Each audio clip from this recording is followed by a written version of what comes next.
এই ছাত্র পরিষদের সঙ্গে এসো, এসে বসে যা, বসে যা, বসে যা, বসে যা, আরে বসে যা রে বাবা, এই বসে যা, বসে যাও বলছি, বসে যাও, এই বসে যেতে বলো, বসে যেতে বলো।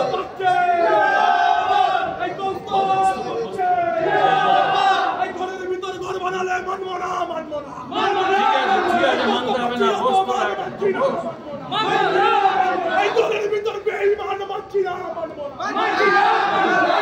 এখানে কোনো এখানে ওসব কিছু হচ্ছে না, তোদের ঘাবড়াবার কিছু নেই। আমি আপনাদের কাছে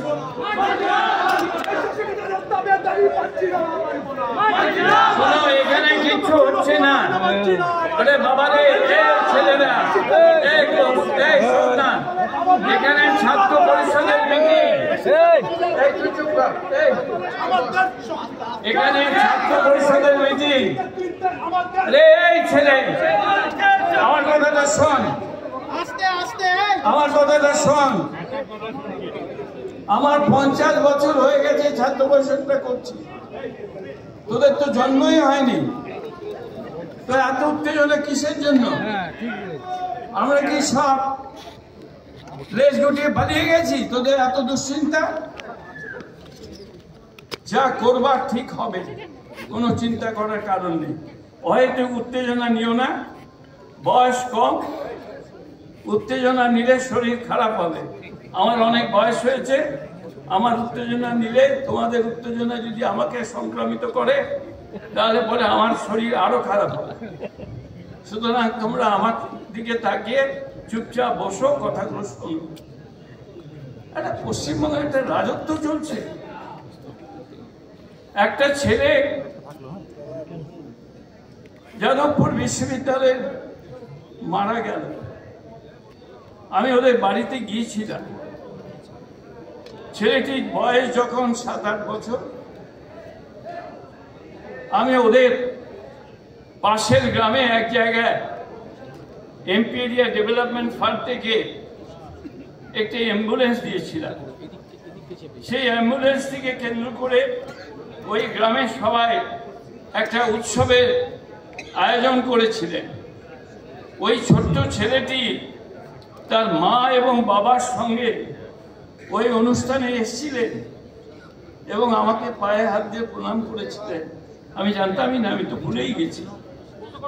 যখন ওদের বাড়িতে গেলাম, ওদের মা এবং বাবা কান্নায় ভেঙে পড়ে আমায় সেই গল্প শোনালেন। এবং আমি তাদের কাছে গিয়ে বললাম, দেখুন, আমার আপাতমস্ত রাজনীতিতে মোড়া, কিন্তু আমি রাজনীতি করতে আপনাদের কাছে আসিনি। যে ছেলেটি মারা গেছে ও তো আমার নাতি ছাত্র।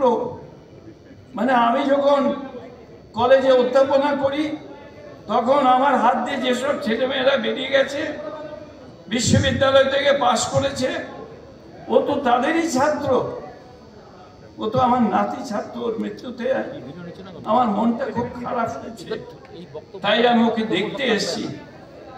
কিন্তু আমার কাছে একটা আশ্চর্য লাগছে, পশ্চিমবাংলার মাটিতে এই জিনিস বন্ধ করার জন্য যে সরকারি উদ্যোগ গ্রহণ করা প্রয়োজন ছিল, দুঃখের বিষয় বছরের পর বছর পেরিয়ে যাচ্ছে, র্যাগিং বন্ধ করার কোনো প্রয়োজনীয়তা পশ্চিমবাংলার সরকার করছেন না। কেন? আমার কাছে খুব আশ্চর্য লাগছে। এবং বিশ্ববিদ্যালয়ের সামনে, যাদবপুর বিশ্ববিদ্যালয়ের সামনে একদিকে বিজেপির দ্বারা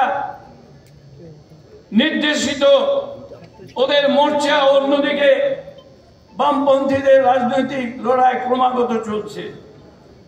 দেখুন, রাজনীতি করার অধিকার তো সবারই আছে, করুক, কিন্তু বিশ্ববিদ্যালয়ের মধ্যে এই রাজনীতিটা করে কি লাভ হচ্ছে? তাতে কি সমস্যার কোনো সমাধান হচ্ছে?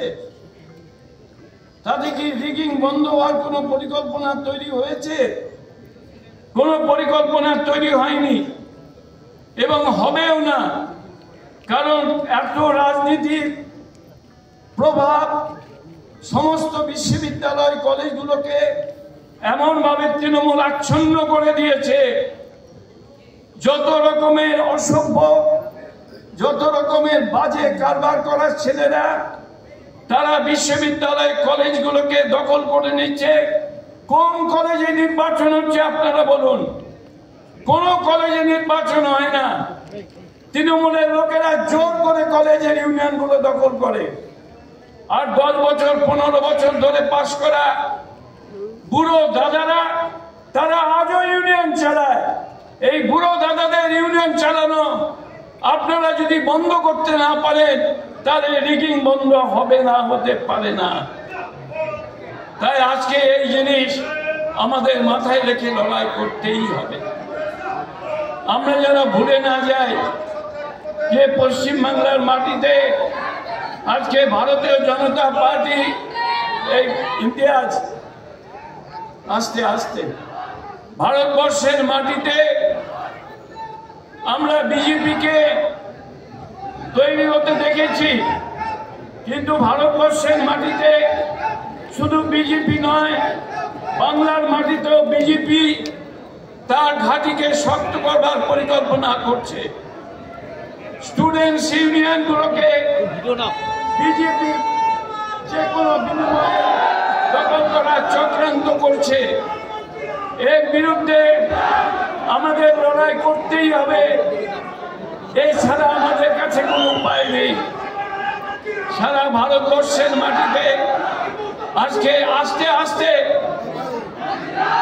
আস্তে আস্তে ঠিক আছে, মানতে হবে না, বসো বসো। সারা ভারতবর্ষের মাটিতে ভারতীয় জনতা পার্টির বিরুদ্ধে যে সংগ্রাম তৈরি হয়েছে, এই সংগ্রামের নেতৃত্ব ভারতীয় জাতীয় কংগ্রেসকে দিতে হবে এবং ভারতীয় জাতীয় কংগ্রেস দেবে। আমি এই যারা চিৎকার করছো তারা বসবে না কি করবে আমি জানতে চাই। আমি নামবো নিচে,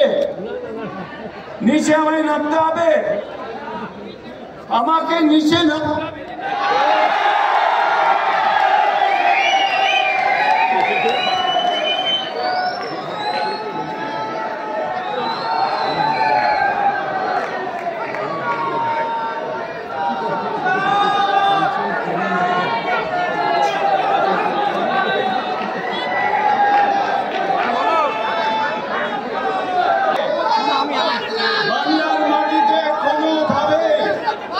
আমরা বিজেপিকে 1 ইঞ্চি জায়গা ছাড়বো না, এই প্রতিজ্ঞা আমাদের কাছে তৃণমূল কংগ্রেস বাংলার মাটিতে যে অগণতান্ত্রিক কাঠামো তৈরি করছে, যে দুর্বিষহ পরিস্থিতি তৈরি করছে, তার বিরুদ্ধে আমরা যেমন সংগ্রাম করবো, অন্যদিকে বিজেপিকে 1 ইঞ্চি জমিও ছাড়বো না, এই শপথ নিয়ে আমাদের এগোতে হবে। মনে রাখতে হবে, ভারতবর্ষকে যদি আমরা রক্ষা করতে চাই তাহলে নরেন্দ্র মোদী সরকারের বিরুদ্ধে আমাদের কত রকম সংগ্রামে নামতে হবে। মনে রাখতে হবে, রাহুল গান্ধী নির্দেশিত পথে ভারতবর্ষের মাটিতে আগামী দিনে কংগ্রেসের নেতৃত্বে নতুন করে সরকার প্রতিষ্ঠিত হবে।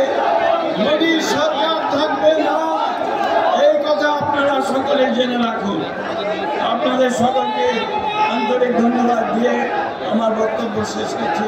জয় হিন্দ।